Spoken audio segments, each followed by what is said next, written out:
तो नमस्कार, आदाब, गुड इवनिंग, सत श्री अकाल। एक बार फिर आप तमाम लोगों का स्वागत है क्राइम तक की कहानी के इस एपिसोड में। उम्मीद है पूरी फैमिली अच्छी होगी। आज सैटरडे का दिन, कल संडे, परसों मंडे, तो उम्मीद यही है कि संडे अच्छे से गुजरे, मेरा भी, आप सभी का भी। अब बातें आज की कहानी के ऊपर सीधे डायरेक्ट। मैंने क्राइम तक की इसी कहानी में कई कहानियाँ चंबल के डाकुओं की सुनाई है, और जितनी भी चंबल के डाकुओं की आप कहानी पढ़ें और उन्हें समझें, एक चीज़ बड़ी कॉमन है। चंबल का जो इतिहास रहा है और चंबल के डाकुओं का, पहली चीज़ तो वो अपने आप को कभी डाकू मानते नहीं है, बागी कहते हैं कि जिन्होंने बगावत की वो चंबल का रुख करते हैं। जितने भी बड़े बड़े डाकू, उन सभी का इतिहास और उनकी कहानी लगभग बड़ी मिलती जुलती है। किसी के साथ कोई जुल्म हुआ, किसी की ज़मीन हड़प ली किसी ने, किसी के घर वालों को दुश्मनी में किसी ने मार दी, तो फिर वो बदला लेने के लिए चंबल का रुख करते। चंबल में उस वक्त जो गैंग एक्टिव होता उसके साथ जुड़ जाते, फिर उसके बाद उनका मिशन पूरा होता, बदला लेना, और एक तरह से फिर वो डाकुओं की जमात में शामिल हो जाते। तो चंबल के डाकुओं की कहानी की जो ज़मीन होती है, हमेशा वो जुल्म और सितम से ही शुरू होती है कि पहले उनको किसी ने सताया, इसलिए बाद में वो चंबल पहुंचकर फिर अपने दुश्मनों को सताते। ऐसी बहुत सारी कहानियाँ थी। आज पाकिस्तान के एक डाकू की कहानी आपको सुनाने जा रहा हूँ। कहते हैं कि जब से पाकिस्तान हिंदुस्तान से अलग होकर एक देश बना, इससे बड़ा कोई डाकू हुआ ही नहीं। हालांकि ये बड़ा डाकू, मतलब सबसे बड़ा पाकिस्तान का डाकू इसे कहा जाता है, लेकिन कॉमेडी देखिए कि उसका नाम छोटू है। तो पाकिस्तान का सबसे बड़ा डाकू छोटू, ये वो डाकू है जिसने करीब 20 साल तक पाकिस्तान की नाक में दम करके रखा। बल्कि कई बार तो पाकिस्तान की मीडिया तक में ये आई कि तुम बात करते हो हिंदुस्तान से मुकाबला करने की, एक डाकू तो पकड़ नहीं पा रहे हो, हिंदुस्तान से क्या लड़ोगे। ये कई बार ऐसी चीज़ें आई। ये वो डाकू पाकिस्तान का जिसको पकड़ने के लिए सैकड़ों पुलिस वालों ने सालों मेहनत की, कोई फ़ायदा नहीं हुआ। ये वो डाकू पाकिस्तान का आखिर में जिसको पकड़ने के लिए या मारने के लिए पाकिस्तानी सेना को भेजना पड़ा। ऑपरेशन चला, वो भी 24 दिनों तक। 24 दिनों में आसमान में हेलीकॉप्टर, नीचे ज़मीन पर आर्मी के लोग, रेंजर्स, उनकी हेल्प करने के लिए पुलिस, करीब 3000 से ज़्यादा सेना और रेंजर्स के लोग, और उसमें उसके अलावा पुलिस। तो आप अंदाज़ा लगा सकते हैं कि इसका दबदबा या ये कैसा शख्स होगा। कहानी पाकिस्तान के सबसे जो संपन्न राज्य है, जिसको सबसे अमीर स्टेट भी कहते हैं, वहाँ पे सबसे ज़्यादा पैसा, सबसे ज़्यादा सब कुछ है, और पॉलिटिकल पावर के हिसाब से भी पंजाब। तो पाकिस्तान के पंजाब की कहानी है। पाकिस्तान का ये जो पंजाब प्रांत है, राज्य है, ये सबसे घनी आबादी वाला राज्य है पाकिस्तान का। पैसों के मामले में भी काफ़ी ताकतवर है। नवाज शरीफ और उनके भाई शहबाज शरीफ यही पाकिस्तान, इसी पंजाब से आते हैं। शहबाज शरीफ तो इस पाकिस्तान के पंजाब प्रांत के मुख्यमंत्री भी रहे, वज़ीर आला। तो ये पंजाब की कहानी है पाकिस्तान के। इसी पंजाब में एक जगह है राजनपुर, और राजनपुर के साथ है रहीम यार खान, आपने नाम सुना होगा। तो राजनपुर और रहीम यार खान की खासियत ये कि इन दोनों के बीच में बेहद घना जंगल है, और उस जंगल के बीच में एक आइलैंड है, एक टापू है, चारों तरफ पानी है। करीब 40 किलोमीटर के दायरे में ये टापू फैला हुआ है। कहते हैं ये टापू अंग्रेज़ों के ज़माने से, जब अंग्रेज़ों का कब्ज़ा था पूरे हिंदुस्तान पर, तब तो पाकिस्तान बना नहीं था, तो जितने उस वक्त क्रांतिकारी थे या बागी थे, वो इस टापू पर आकर छुप जाते थे। इस टापू पे छुपने की एक वजह ये थी कि यहाँ तक पहुँचना दुश्मनों का बड़ा मुश्किल था, और घना जंगल, दूर से भी कोई आ रहा है तो आपको पता चल जाए। तो ऐसे में ये एक बेहतरीन और महफूज ठिकाना हुआ करता था अंग्रेज़ों के ज़माने से। बाद में फिर पाकिस्तान एक अलग देश बन गया, सब कुछ बदली, लेकिन इस टापू की तकदीर और तस्वीर नहीं बदली। इस टापू में भी तब भी क्रांतिकारी तो चले गए, अब क्रिमिनलों का बसेरा शुरू हो गया। जो समाज के दुश्मन थे, जो चोर उचक्के क्रिमिनल, कानून से भागे हुए, उन लोगों ने इन टापुओं पर अपना एक तरह से ठिकाना बनाना शुरू कर दिया। इस राजनपुर और रहीम यार खान के बीच के जंगल के इर्द गिर्द बहुत सारे कबायली लोग भी रहते थे, जो अलग अलग कबीले से ताल्लुक़ रखते थे। उन कबीलों में से बहुत सारे ऐसे कबीले के भी लोग थे जिनका क्राइम और क्रिमिनल बैकग्राउंड था।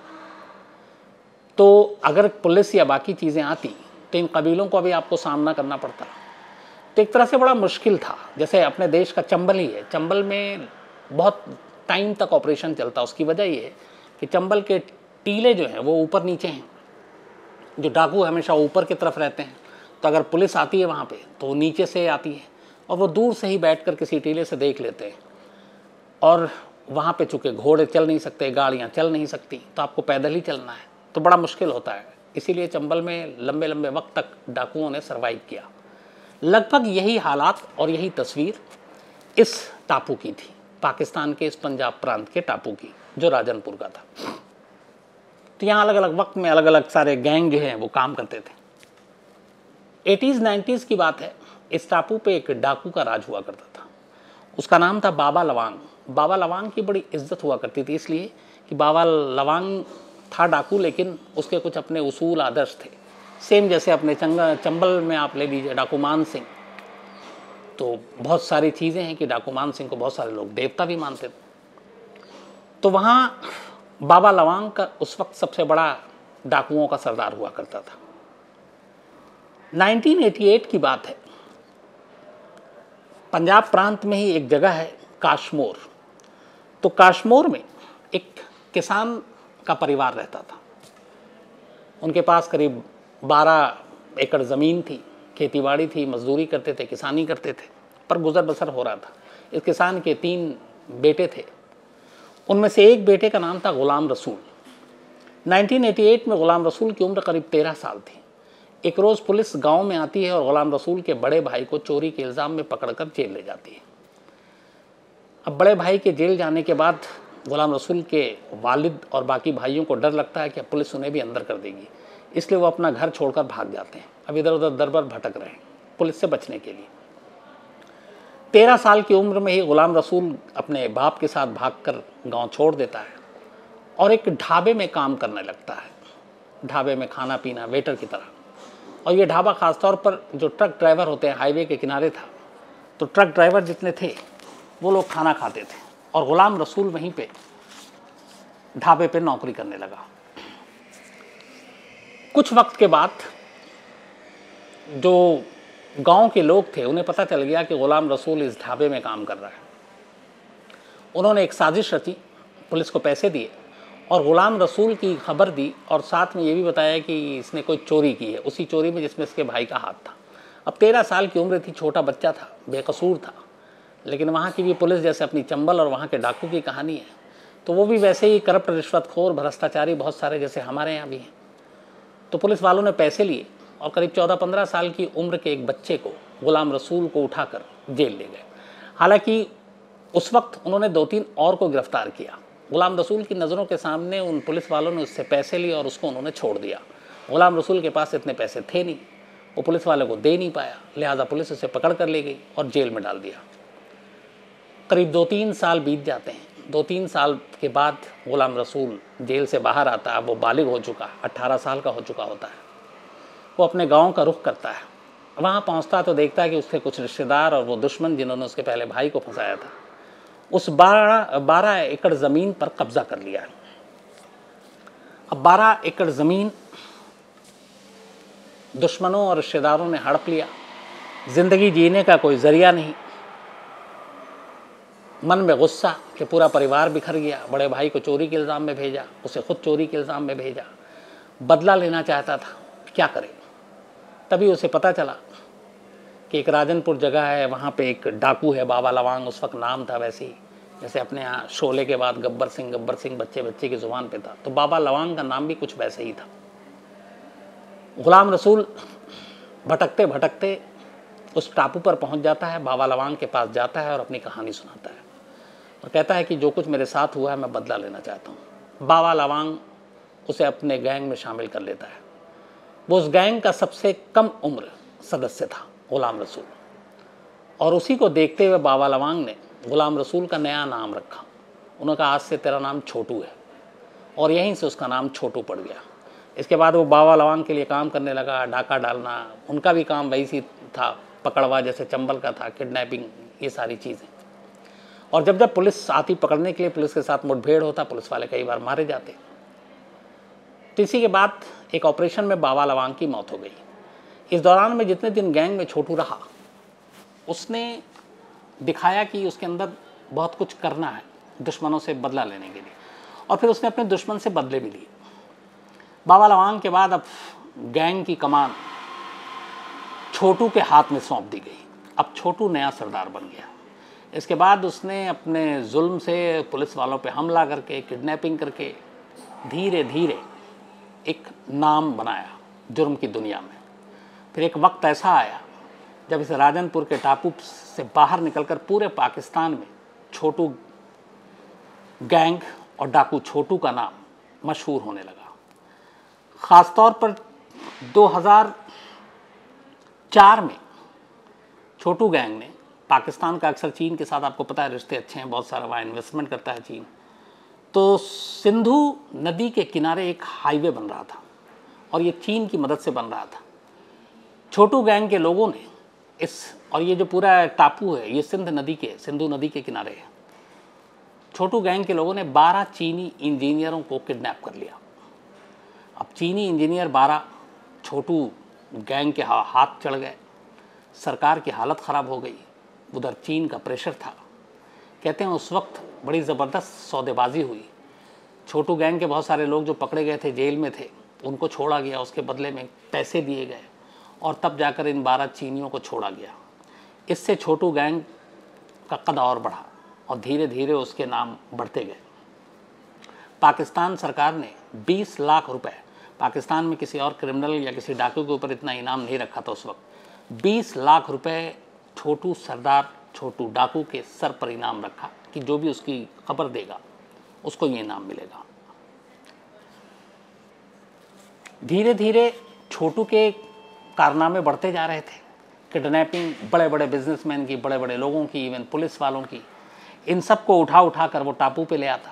फिर सौदेबाजी होती और जब पैसे मिल जाते तब वो उन्हें छोड़ता। वक्त बीतने के साथ कहते हैं कि डाकू छोटू के गिरोह में करीब 300 लोग जुड़ चुके थे। इतना ही नहीं, इसके गैंग में जो लोग जुड़े और जो हथियार, इनके पास ऐसे ऐसे हथियार थे जो वहाँ पुलिस के पास नहीं थे। कई बार पुलिस ने ऑपरेशन चलाया, 2015 में चलाया, 2014 में चलाया, 13 दिनों तक ऑपरेशन चला, लेकिन पुलिस वाले मारे गए, छोटू का कुछ नहीं हुआ। उसकी वजह ये थी कि पुलिस वालों के पास न ढंग के नाव थे, बोट जिससे जा सके टापू तक, न उनके पास ऑटोमेटिक वेपन थे। जबकि दूसरी तरफ छोटू गैंग के पास टैंक तक को मारने वाले मिसाइल, चॉपर को गिराने वाले एंटी वो जो एयर वो होता है वो, ये सारे हथियार, एक से एक हथियार, और इसी हथियार के दम पर छोटू गैंग हमेशा पुलिस वालों को नीचा दिखाता। सब कुछ चलता रहा। करीब 100 से ज़्यादा कत्ल, किडनैपिंग, ये सारे मामले एक एक कर उसके ऊपर दर्ज होते रहे। इनाम की रकम बढ़ती रही, लेकिन तमाम कोशिशों के बावजूद पंजाब पुलिस जो पाकिस्तान का है, छोटू गैंग तक पहुंच नहीं पाया। और पूरा परिवार छोटू गैंग के डाकुओं का और तमाम लोगों का वो उसी टापू के इर्द गिर्द, पुलिस का पहुंचना नामुमकिन, और कद बढ़ता रहा। कई बार मीडिया को बुला बुला कर इंटरव्यू दिया छोटू गैंग ने, और उसने कहा कि वो पुलिस के सामने तो कभी सरेंडर करेगी नहीं, उसकी नज़र में पाकिस्तान पुलिस की कोई औकात या हैसियत भी नहीं है। तो ये सारी चीज़ें चल रही थी। अचानक 2016 के अप्रैल महीने में चीज़ें बदल जाती हैं। 2016 अप्रैल का फर्स्ट वीक, पंजाब पुलिस इससे पहले 2014 और 15 में छोटू डाकू के खिलाफ 2 बार ऑपरेशन चलाई, जिसमें कई पुलिस वाले मारे भी गए थे, लेकिन ऑपरेशन सक्सेसफुल हुआ नहीं, उनको वापस भागना पड़ा। 2016 में फिर से पंजाब पुलिस ने कोशिश की कि एक और ऑपरेशन चलाते हैं, छोटू गैंग को पकड़ते हैं। पंजाब पुलिस इस सिंधु नदी के किनारे इस टापू पर राजनपुर के जंगलों में दाखिल होती है। डाकू छोटू को ये जानकारी पहले से मिल जाती है मुखबिरों से। इसके बाद वो एक जगह पे इन चारों जो पुलिस वाले थे उनको चारों तरफ से घेर लेते हैं। 24 पुलिस वाले अब छोटू डाकू के कब्जे में थे। 24 पुलिस वालों को वो किडनैप कर लेता है। जैसे ही इन 24 पुलिस वालों की किडनैपिंग की खबर आती है, अगले दिन पाकिस्तान की मीडिया में हड़कंप मच जाता है। ये पाकिस्तान के इतिहास में पहली बार था कि किसी डाकू ने पाकिस्तान के 24 पुलिस वालों को बंधक बना रखा है। अब इसके बाद हाथ पैर फूले, छोटू डाकू से सौदेबाजी की कोशिश हुई। इधर छोटू डाकू ने शर्तें रखी कि उसके बहुत सारे लोग अलग अलग जेलों में उनको छोड़ा जाए। शुरू में बात बनी नहीं, उसने 6 पुलिस वालों को मार डाला।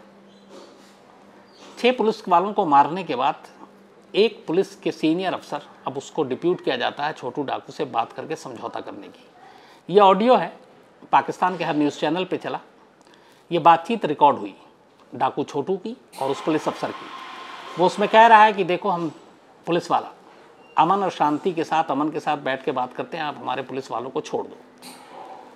वो कहता है कि हमने तुम्हारे 6 पुलिस वालों को मार दिया है और हम नहीं छोड़ेंगे। तो वो कहता है कि चलो, जिनको तुमने मारा है और जो जख्मी हैं, तुम उन्हीं की लाशें और उन घायलों को हमारे हवाले कर दो। छोटू डाकू कहता है कि हमारे भी परिवार के बहुत सारे लोगों को तुमने मारा, कभी उनकी लाशों के बारे में सोचा, तुमने लौटाया? हमारे भी बहुत सारे घायल थे, उनके जख्मों पे तुमने नमक छिड़ा, उनका इलाज किया ढंग से, तो मैं क्यों दूं ये लाशें और घायलों को? इस पूरी बातचीत होती है और वो कहता है कि अगर हमारी शर्तें नहीं मानी, ये ऑपरेशन नहीं रोका, पीछे नहीं हटे, तो बाकी के 24 के 24 पुलिस वालों को मार डालेंगे। और सरेंडर के लिए तो वो कहीं से तैयार ही नहीं था। अब ये ऑडियो आने के बाद मीडिया में बड़ी पुलिस की भी फजीहत हुई और वहीं से ये बात शुरू हुई कि एक डाकू से आप निपट नहीं सकते, तो फिर आप हिंदुस्तान से लड़ने की बात कैसे कर रहे हो? बात इज्जत की थी, प्रधानमंत्री तक गई, नवाज शरीफ तक ये बात पहुंची और 24 पुलिस वालों की थी। उनके पुलिस वालों के जो परिवार वाले थे वो गुस्से में थे। पाकिस्तानी नेताओं, सरकार के ख़िलाफ़ उनका गुस्सा भड़क रहा था। मीडिया में लगातार नेगेटिव स्टोरी चल रही थी कि इतनी बेबस है पुलिस कि एक डाकू को इतने सालों से पकड़ नहीं पा रही है। आखिरकार अपनी नाक बचाने के लिए पाकिस्तान सरकार ने फैसला किया कि छोटू डाकू को पकड़ने के लिए आर्मी का इस्तेमाल किया जाएगा। एक ऑपरेशन जिसका नाम रखा गया ज़रब-ए-आहान।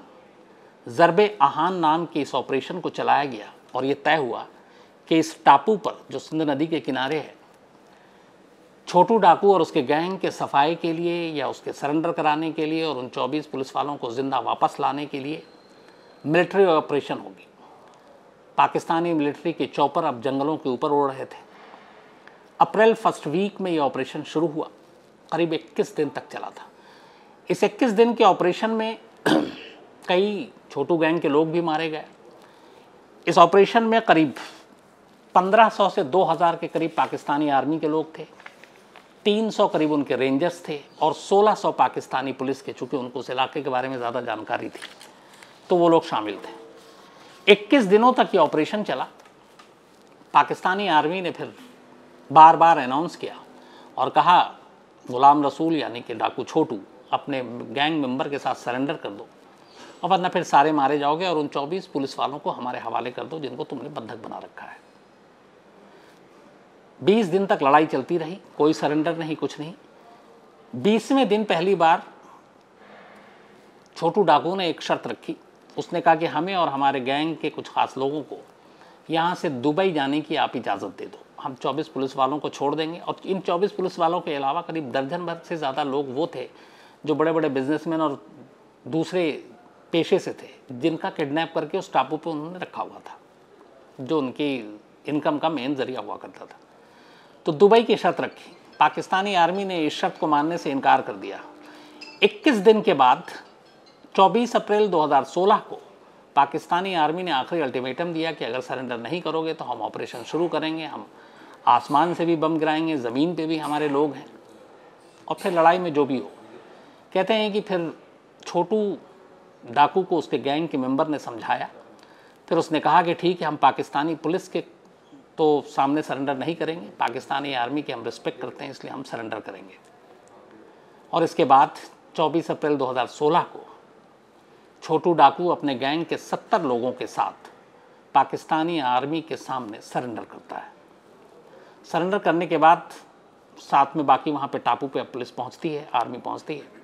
24 पुलिस वाले जो कब्ज़े में थे उनको छुड़ाती है, जो बाकी किडनैप किए गए लोग थे उनको छुड़ाती है और उन सबको फिर अपने साथ ले जाती है।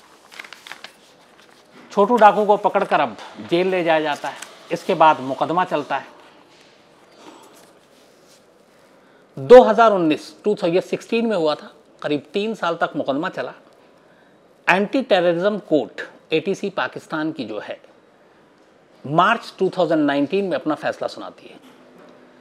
वो गुलाम रसूल यानी छोटू डाकू समेत कुल उसके गैंग के 19 लोगों को सजाए मौत देती है। इसमें कई पुलिस वालों के कत्ल भी शामिल थे। तो ये जो सजाए मौत थी ये 18 मर्डर के लिए थे, बाकी के अभी मुकदमे का फैसला हुआ नहीं था। तो मार्च 2019 में एंटी टेररिज्म कोर्ट ने पाकिस्तान के सबसे बड़े डाकू छोटू डाकू और उसके 18 साथियों को सजाए मौत दी। बाकी के जितने उसके साथी थे जो 70 सरेंडर किया था उन सबको लाइफ इम्प्रिजमेंट यानी कि उम्र कैद। अब छोटू डाकू जेल में था, लेकिन उसका गैंग 70 लोगों ने सरेंडर किया था, बाकी लोग अब भी थे। उस टापू का इतिहास था कि टापू खाली नहीं रहता, तो इधर आर्मी गई, कुछ जगहों पे थे, बाकी जगह पे कबीले के लोग हैं और भी लोग हैं, और जंगल है घना, कुछ छुपे हुए थे। इसके बाद मार्च 2020 में इसी छोटू गैंग के कुछ आज़ाद लोगों ने 2 पुलिस वालों को और किडनैप कर लिया और कहा कि हमारे छोटू सरदार को रिलीज़ करो और कुछ और साथियों को, वरना मार डालेंगे। खैर बाद में उसमें फिर ऑपरेशन चला, वो दोनों पुलिस वालों को रिलीज़ कराया गया। लेकिन इस मामले में कोर्ट ने 2021 में, जो अभी चल रहा है, 298 साल की सज़ा सुनाई कैद की गुलाम रसूल और उसके साथियों को जो इसमें इन्वॉल्व थे, क्योंकि उनका ये था कि गुलाम रसूल के कहने पर इन पुलिस वालों को किडनैप किया गया था। तो death penalty already 298 years imprisonment अलग से। फिलहाल की कहानी ये है कि छोटू डाकू और उसके गैंग के लोग अभी भी पाकिस्तान की जेल में हैं। फांसी की सज़ा हो चुकी है, लेकिन उनके पास अभी राइट्स बचे हुए हैं, क्योंकि एंटी टेररिज्म कोर्ट ने सुनाया है। इसके बाद उनके पास सुप्रीम कोर्ट का भी राइट है। तो पाकिस्तान के सबसे बड़े डाकू का अंजाम आगे क्या होगा ये अभी क्लियर नहीं है, लेकिन पाकिस्तान के इतिहास में कहते हैं छोटू डाकू से बड़ा कोई डाकू हुआ ही नहीं, जिससे पुलिस तक खौफ खाती थी, जंगल में जाने की उनकी हिम्मत नहीं होती थी। लेकिन फ़िलहाल वो अपने किए की सज़ा भुगत रहा है जेल के अंदर और इंतज़ार कर रहा है बाकी की कानूनी लड़ाई को, आगे क्या होगा। तो ये थी कहानी छोटू डाकू की। लेकिन कहानी ख़त्म करूँ उससे पहले फिर रोज़ाना हमेशा की तरह मिराया हैं, एक साल की हुई हैं, आज इनका बर्थडे है। तो पूरी क्राइम तक फैमिली की तरफ से मिराया हैप्पी बर्थडे। और ये स्मृति पांडे जी ने भेजा है, इनकी मम्मी ने। तो मिराया ऊपर वाला आपको हमेशा अच्छा रखे, खुश रखे, एंड हैप्पी बर्थडे। इसी तरह दिविशा है, इनका भी ये भी 1 साल की हुई हैं और इनका बर्थडे है। तो हैप्पी बर्थडे दिविशा। राज यादव साहब ने भेजा है। सुचित्रा दास हैं और इनका भी बर्थडे है, तो हैप्पी बर्थडे सुचित्रा जी। पर इन्होंने साथ में फरमाइश की थी कि मेरे जन्मदिन में मैं चाहती हूँ कि आप कोई भूत की कहानी सुनाएं। तो माफ़ी चाहता हूँ, कोई ऐसी भूत की कहानी ज़रूर, चलिए आपका गिफ्ट ड्यू रहा, कभी ज़रूर सुनाऊँगा। आज नहीं सुना पाया, लेकिन आपको हैप्पी बर्थडे, जन्मदिन मुबारक, आप हमेशा अच्छी रहें। इसके अलावा एबियाना है, ये अमनिंदर सिंह जी ने भेजा है सिडनी से। तो आज एबियाना का बर्थडे है, तो हैप्पी बर्थडे एबियाना, आपको भी खुश रहें, अच्छे रहें। अब आते हैं बाकी लोगों के मेल पे। शेख समीर साहब हैं, इन्होंने भेजा है, ये सत्यम स्कैंडल की कहानी सुनना चाहते हैं। मैं इसको ज़रूर रिसर्च करता हूँ और आपको बताता हूँ शेख साहब। जोगेश कुमार है, नटवर लाल की कहानी सुनना चाहते हैं। जोगेश साहब, मैंने नटवर लाल की कहानी इसी क्राइम तक की एपिसोड में सुना रखी है, आप ढूंढेंगे आपको मिल जाएगी। बहुत डिटेल में भी सुनाई है, क्योंकि नटवर लाल के गाँव में 2-3 बार होकर आया हूँ। राजकुमार हैं, ये बाबा साहब अम्बेडकर की कहानी सुनना चाहते हैं। ये थोड़ा सा क्राइम से हट कर है, लेकिन कोशिश करूँगा कभी ज़रूर सुनाऊँ राज साहब। तौसीफ़ आलम हैं, ये जजमाऊ कानपुर से हैं। इसके अलावा ममता सच हैं, आगरा से। ममता जी ने एक शिकायत की है, हालांकि वो शिकायत जायज़ नहीं है। इनका कहना है कि आप कहानी के बाद जो पढ़ते हैं क्राइम तक फैमिली मेम्बर के, ज़्यादातर लड़कों के आप नाम पढ़ते हैं, लड़कियों के कम लेते हैं। ऐसा नहीं है ममता जी, वो हो जाता है कई बार, लेकिन मैं कोशिश करता हूँ कि कभी बेईमानी नहीं करूँ, बराबरी के दर्जे पे हमेशा बिलीव करता हूँ। तो उम्मीद है अब आपको शिकायत नहीं होगी। इसके अलावा मुकुंद प्रसाद हैं, सौरभ दास हैं, पवन चंद हैं। ये पवन चंद जी स्कॉटलैंड से हैं और इन्होंने एक, वैसे कुरुक्षेत्र के रहने वाले हैं, एक इन्होंने लंबा सा मेल लिखा है। और पवन चंद जी, मैं आपको ये कहूँगा कि आपका मेल मिल गया मुझे, और मैंने अपने पंजाब के जो पंजाब और हरियाणा देखते हैं उनके रिपोर्टर से कहा है कि इसके बारे में थोड़ा सा मुझे डिटेल देकर बताएं। तो अगर आप उसमें कुछ और भी जानकारी भेजें तो आप मुझे उसी तरह मेल कर दें, ताकि अगर कोई कांटेक्ट नंबर और बाकी तो मैं उनको भेज दूंगा, और जो भी हेल्प होगी मैं ज़रूर करूँगा। अनुपम गुप्ता हैं, ये अदनान पात्रावाला किडनैपिंग केस की कहानी सुनना चाहते हैं, शायद मैंने अदनान अगर मुंबई वाली है तो सुनाई है, नहीं तो फिर एक बार चेक कर लूँगा। और इसके अलावा अभिषेक सिंह हैं, और ये अभिषेक सिंह चांब्याल हैं। जम्मू एंड कश्मीर की 3 स्टोरी भेजी है, मैं कोशिश करूंगा अभिषेक साहब वो तीनों स्टोरी आपको सुनाऊं जल्दी। राजीव सिंह हैं, पोखरण की कहानी सुनना चाहते हैं, और उनकी शिकायत ये है कि राजवीर सिंह, ये कहते हैं आप हमेशा मुझे राजीव बोल देते हैं, तो राजवीर सिंह आज मैंने बोला आपको। समर जैदी हैं जौनपुर से, धनंजय सिंह की कहानी सुनना चाहते हैं, मैं जल्दी सुनाता हूँ। श्वेता पांडे हैं, इन्होंने भी एक मेल लिखा। श्वेता जी आपका मेल पढ़ा है जो आपने बताया कि CM सिक्योरिटी में एक वायरलेस डिपार्टमेंट में शायद जो पुलिस वाले हैं और वो किस तरह से हरास कर रहे हैं, तो उसमें आपने बाकी कोई कॉन्टेक्ट की डिटेल नहीं दी। अगर दें तो मैं अपने लखनऊ में हमारे हैं कुमार अभिषेक हैं, संतोष हैं, अभिषेक हैं, इन लोगों से तो मैं ज़रूर जो भी हेल्प होगी आपकी ज़रूर करेंगे, तो आप उसकी अगर डिटेल आप मुझे मेल कर दें। अविनाश रॉबर्ट हैं, ये केविन मर्डर केरला की स्टोरी सुनना चाहते हैं, मैं ज़रूर आपको सुनाऊँगा अगर मैंने नहीं सुनाई है तो। इसके अलावा देवदास सरकार हैं, असम की कोई कहानी सुनना चाहते हैं, ये भी फरमाइश पूरी करूँगा जल्दी। अर्चिल पांडे हैं, ये किंजल सिंह की स्टोरी सुनना चाहते हैं, जल्दी आपको सुनाता हूँ। सुहानी दुबे हैं बागपत से, इनकी मम्मी का क्राइम तक की कहानियाँ सुनती हैं और बहुत क्या कहते हैं कि इन्होंने लिखा कि बहुत बड़ी फ़ैन है, तो सुहानी मम्मी को मेरा आप नमस्ते बोलिएगा और थैंक यू भी बोलिएगा, बस इसी तरह वो कहानी सुनती रहें। जुनैद अंसार अहमद हैं, ये लोनार झील की कहानी सुनना चाहते हैं। नौशाद अंसारी हैं, इनका ये सवाल था कि DNA जो टेस्ट होता है उसमें क्या सैंपल लिया जाता है। जहाँ तक मेरी जानकारी है DNA के लिए एक बाल भी काफ़ी है, आपके नाखून भी अगर हैं नाखून का भी सैंपल काफ़ी है। आमतौर पे ब्लड मुश्किल से ये होता है क्योंकि कई बार लाशें 2-2, 3-3 महीने होती हैं, कंकाल ही है सिर्फ, तो ब्लड तो मिलेगा नहीं।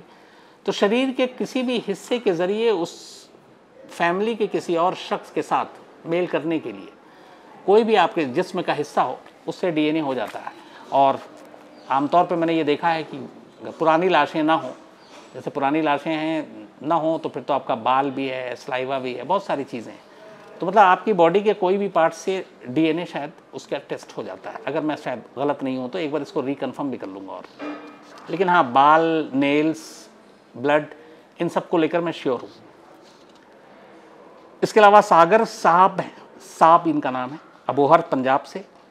मनमोहन कौशिक जी हैं, ये आर्यन-काओ और थंडरबोल्ट ऑपरेशन की कहानी सुनना चाहते हैं। आर्यन-काओ की तो नहीं सुनाई है, जो रॉ के क्रिएटर हैं एक तरह से, जिन्होंने रॉ बनाया था, RAW research and analysis wing. Operation Thunderbolt मैं ज़रूर सुना चुका हूँ मनमोहन कौशिक की, इसी एपिसोड में आपको मिल सकता है कहानी में। तो आज इतना ही, इसी दुआ के साथ कि कल सब कुछ शांति से गुजर जाए। संडे को आपसे मुलाकात होगी अब मंडे किसी नई कहानी के साथ नए हफ्ते में। तो अपना ख्याल रखिएगा, अपनों का ख्याल रखिएगा। Thank you very much.